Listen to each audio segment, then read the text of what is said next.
Hi guys, welcome to Food Fantasy World. Today we are making protein bars.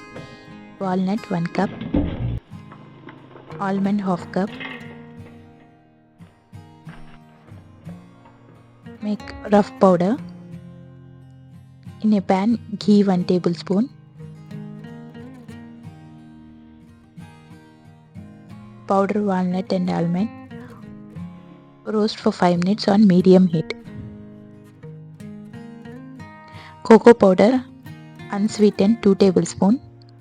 Honey 2 tablespoon. Mix everything. Semi-sweetened chips, choco chips 2 tablespoon optional.